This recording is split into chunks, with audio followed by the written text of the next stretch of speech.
Maria is driving south on I-25 when an uninsured driver blows through a red light and T-bones her. Albuquerque, Tuesday morning.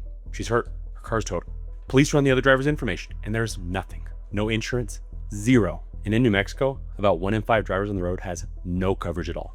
We're one of the highest rated states in the country for this. So when that driver hits you, you turn to your own policy. And here's what most people don't know going in. Your own insurance company is not automatically on your side in a UM claim. And there's a stacking rule in New Mexico that can mean you have more coverage available than you realize, or that you've been underinsured for years without ever knowing it. So let me back up a little bit and explain exactly what we're dealing with here.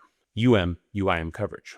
UM stands for uninsured motorist, and UIM is underinsured motorist. They're usually sold together in one package on your policy. What they do is step in when the other driver has no insurance at all, or doesn't have enough to cover what your damages actually are.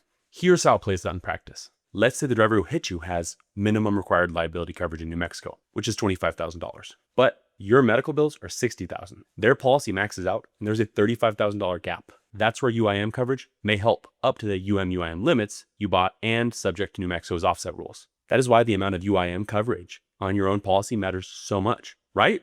And if that other driver has no insurance whatsoever, like Maria on I-25, your UM coverage is what protects you, not their insurer, yours. Now, here's the part that trips people up every single time. When you file a UM or UIM claim, you are filing a claim against your own insurance company, the same company you've been paying premiums for years. And I want to be straight with you about what that dynamic actually can look like because it catches people completely off guard. Insurance companies are not charities. They make money by collecting premiums and minimizing what you pay out. When you become a UM claimant, you become a claimant, not a customer. You switch that role. Their financial incentive at that point is to settle your claim for as little as they can justify.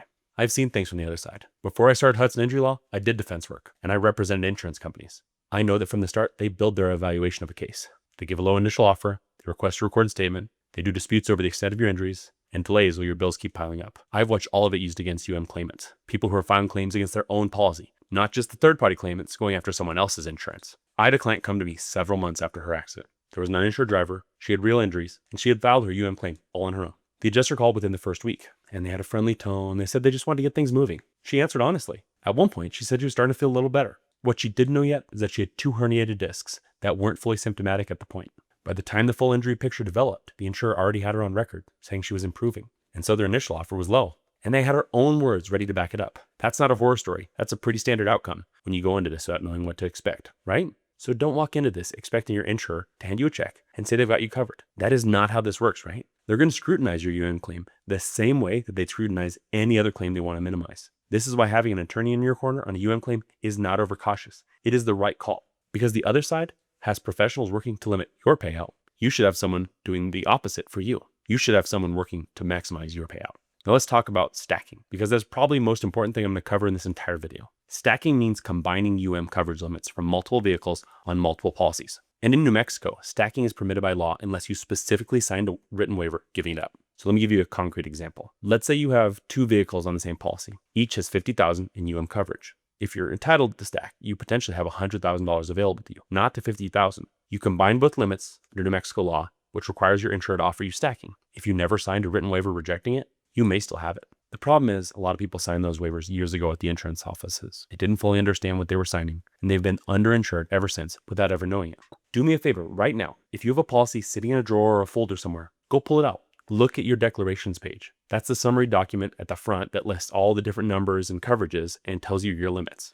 I want you to find your UM and UIM coverage if you have multiple vehicles. Check whether stacking is listed or excluded. If you're not sure what you're looking at, call your agent and ask directly, do I have stacked UM coverage? That's a 1-minute phone call. I've had clients who believed they had $25,000 in UM coverage and actually had $75,000 available because they had 3 vehicles and stacked, right? That changes the entire picture of the case. Now here's the flip side. Let's say you did sign that waiver. Maybe it was the start of your policy. You were at the insurance office. They gave you a stack of papers.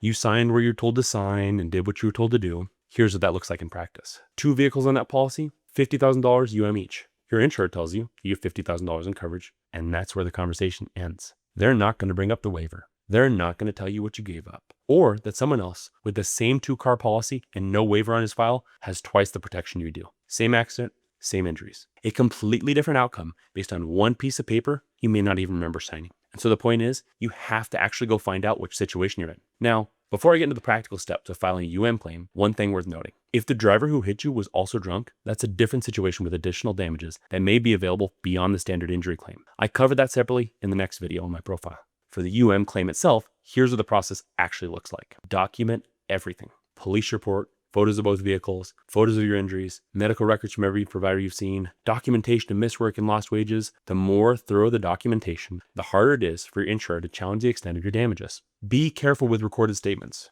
Your insurer will almost certainly ask you to give one. And I understand why people feel like they have nothing to hide with their own insurance. But what you say in that statement can be used to limit what they pay you. Talk to an attorney before you give a recorded statement, even to your own insurance company. The reason adjusters want that statement early is straightforward. They want you to record before you know the full extent of your injuries. In those first days, you might say you feel okay, or that you're improving, or that things aren't as bad as you expected. 6 weeks later, your MRI is going to tell a different story. And now, they've got your early words ready to argue against you.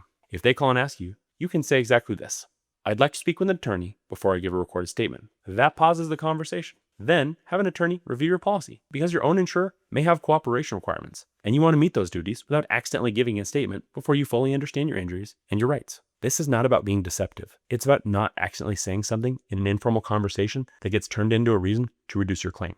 Know your deadlines. For the injury claim against the driver who hit you, New Mexico generally gives you 3 years from the date of the accident to file a personal injury lawsuit. But a UM or UIM claim against your own insurance company also depends on your policy language, notice, duties, and when the insurer accepts or refuses its obligations. So do not treat the 3-year window as permissive to wait. Your policy may have its own internal notice requirements, and missing those can complicate your claim even when you're still inside the statutory window. Get the policy reviewed early, or better yet, have someone review it with you. Here's the bottom line. About 1 in 5 New Mexico drivers has no insurance. That number is not trending down. Your UIM coverage is not a bonus feature on your policy. It is your primary safety net for the most common accident scenarios in this state.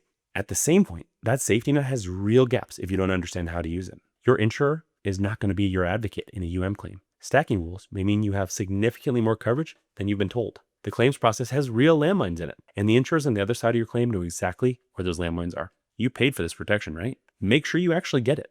If you're dealing with an uninsured driver situation right now and you're not sure where to stand, give me a call. It's free, and at a minimum, you'll know what you're working with. If the driver who hit you was also drunk, there may be additional damages available beyond the standard claim. I cover punitive damages and DWI accident claims in the next video, so check that one out. Have you ever had to file a UM claim against your own insurance company? I'd like to hear about how that went in the comments below. Hudson Injury Law, 505-416-4150. Thank you.